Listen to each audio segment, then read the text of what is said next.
સુરતની નવી civil hospital કેમ્પસમાં નર્સિંગ એસોસિએશનના સેક્રેટરી પર જીવલેણ હુમલાની ચોંકાવનારી ઘટના સામે આવી છે, જ્યાં મળસ્કે 5 વાગ્યાના સમયે કેન્ટીન પાસે જ એક યુવકે લાકડાના ફટકા વડે હુમલો કર્યો હતો। આ હુમલામાં સેક્રેટરીની કારને ભારે નુકસાન પહોંચ્યું છે।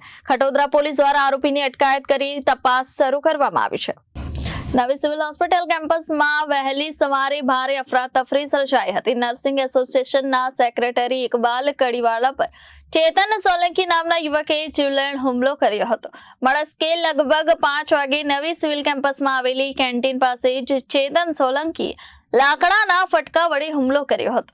આ હુમલામાં ઇકબાલ કડીવાળાની કારને ભારે નુકસાન પહોંચ્યું હતું અને કારના કાચ પણ તોડી નાખવામાં આવ્યા હતા। આરોપી ચેતન સોલંકી ખાનગી એમ્બ્યુલન્સનો ડ્રાઈવર હોવાનું સામે આવ્યું છે।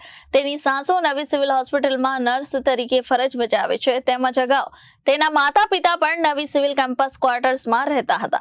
મળતી માહિતી મુજબ ચેતન સોલંકી અને તેની પત્ની વચ્ચે પારિવારિક ઝઘડો ચાલી રહ્યો હતો।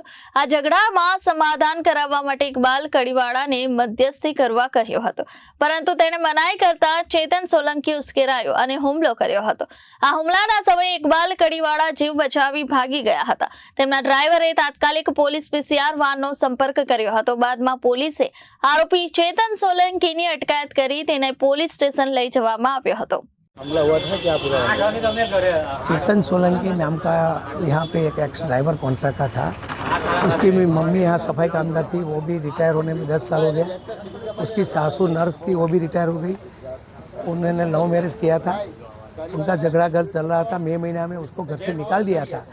वो मामला सुलझाने के लिए गणेश को लेके मेरे पास आया।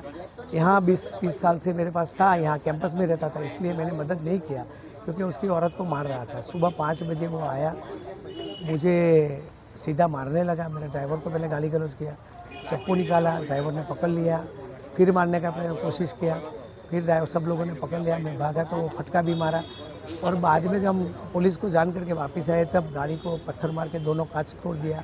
वो बैग जो था वो भी ले गया और फिर पुलिस ने मजूरा गेट से उसको पकड़ा। कुछ लूट भी हुआ है?